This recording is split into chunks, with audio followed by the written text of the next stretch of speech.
Welcome everyone to the Hindsight edition of AwareNow magazine. I'm Tanith Harding and today I'm going to be joined by some of our Global Youth Award winners. On the 5th of December 2020 we held our annual Global Youth Awards virtually for the first time. Two of our winners will join me today for the Hindsight edition to discuss the insights and lessons of 2020 and how this year has impacted the incredible projects that they've been working on. Thank you so much, Sophia and Mallayka, for joining me today. How are you doing? Yeah, fine. Good. Okay. Well, yeah, good, thanks. Great. Thanks, Sophia. First of all, a huge congratulations again for winning a Global Award this year. It was a really tough year with us combining all of the awards into one big virtual event.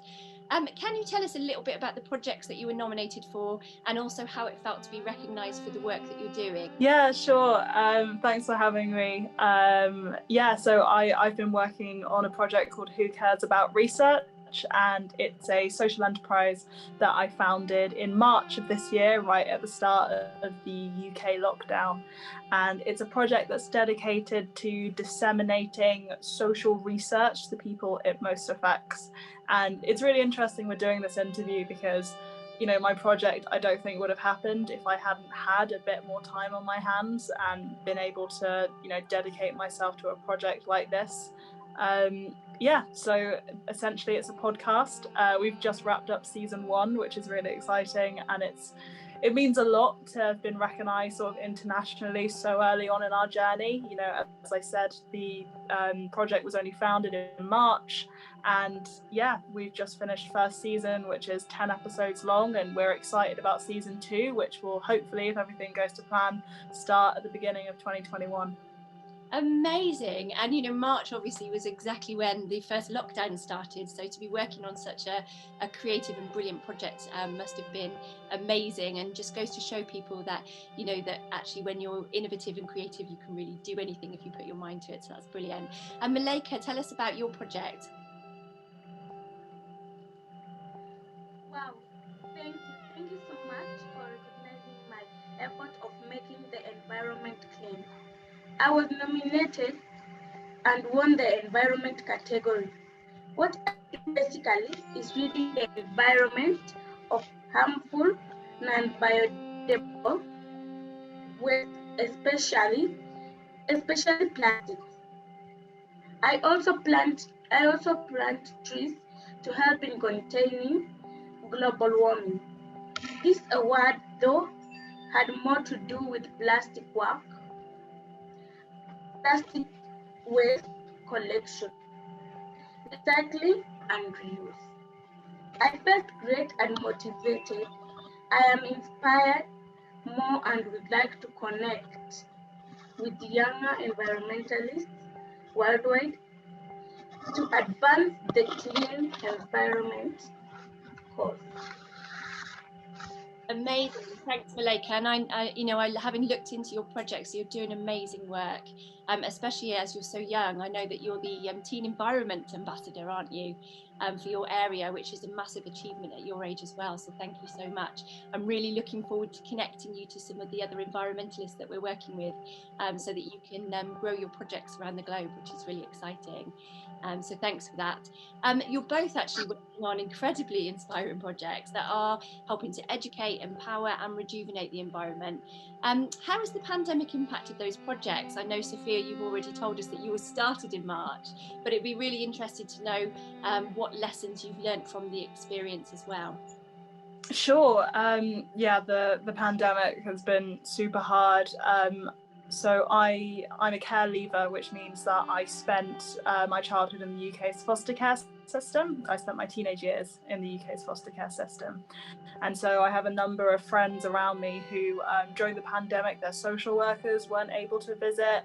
And a lot of people felt like they'd just been dropped and, were just on their own and so lonely. And I really wanted whatever I did over the next few months during lockdown to be something that brought people together, something that was quite collaborative.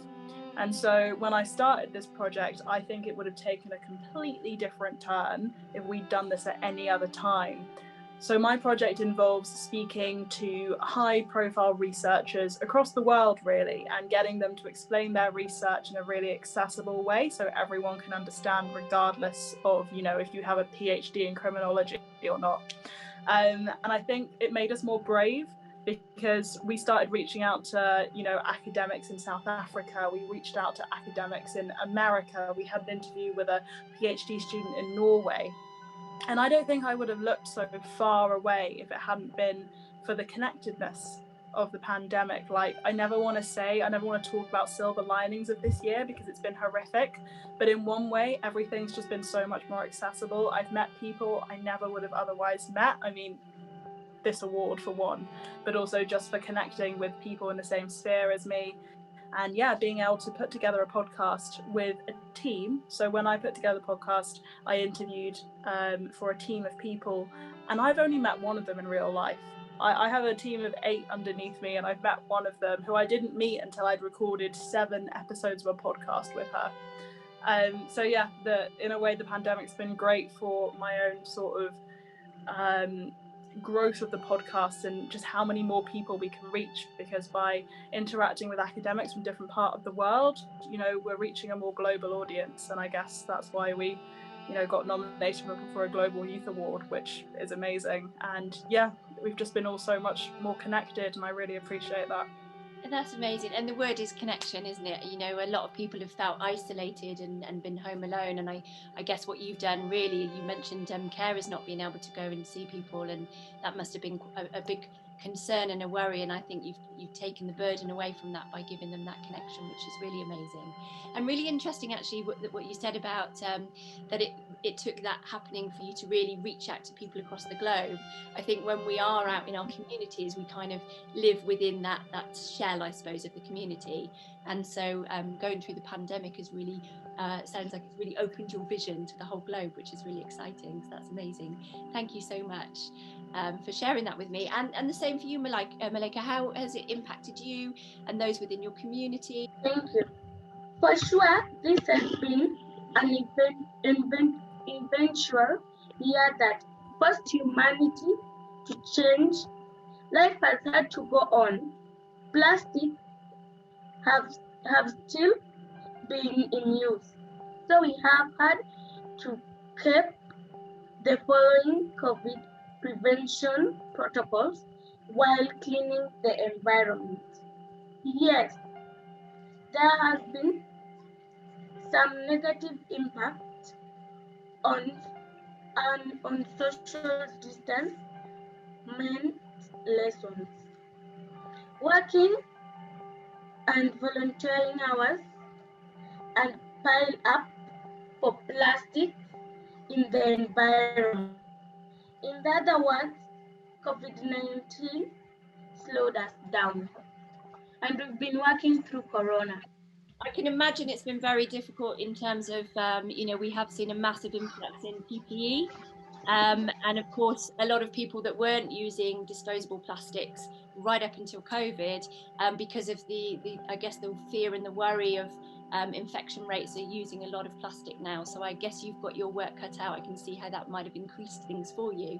But I know, Mallayka, that you will come up with some amazing initiatives and innovative and creative ways of dealing with that, because you are such a dynamo. I really love how both of your passion and purpose has driven you to step up and take action that's needed to create change in the world. What would your advice be for other young people that are considering stepping into action? Sophia, I guess let's start with you. I think if you're passionate about something, the best thing you can do is just try and act on that, even if you don't have a specific project in mind. When I first sort of started doing a lot of work in advocacy for various different projects, mostly involving care, I didn't have an idea. I just knew that I had a story and I had a voice and I could find a platform. So that's how I started getting into sort of social change and action. It was only further down the line that I created Who Cares About Research, and that took a lot of sort of self-discovery and also trying to find out, what are my skills and how can I use them to the best of my ability, and what can I use them for. And I realized, I was doing a lot of stuff that benefited myself. So I worked as a radio presenter, and I had all these audio skills, and realizing that I wanted to help disseminate academic research, I realized one of the most accessible ways I could do that was through audio, and so created a podcast. So it was sort of getting myself together and realizing, you know, what do I want to do and what skills do I have, and putting them together. And everyone, you know, is good at lots of different things, and you're all passionate about different things. So it's just finding out how you can put your passion and your skills together to create something amazing and what the world needs. That's brilliant, Sophia. And what I love about that is you talking about, you know, learning along the way as well. You know, life is a learning journey, and actually, the more you do things, the more it grows. And that certainly seems to have happened with Who Cares About Research, which is really exciting to see. And how about you, Mallayka? You know, your passion and purpose has obviously driven you to step up and take action with the environment. What would your advice be to other young people that are considering stepping into action? If you love what you are going to do, the fun, the pleasure, the satisfaction is in going around the challenges. Changes don't come easily. Be an environment warrior. Don't sit back. Join us. Thank you. Brilliant. Thanks, Mallayka, so much. And thank you to both of you for joining me today. I'm really looking forward to learning more about your projects and supporting you with them as we grow now that you are involved with us, having won your awards. I just wanted to say a huge thank you to everyone that's tuned in today. I'm sure that you've been inspired into action by Sophia and Mallayka, and a huge happy holidays to everybody. Thank you so much, ladies. Much appreciated, and enjoy your Christmases. Thank you. Merry Christmas.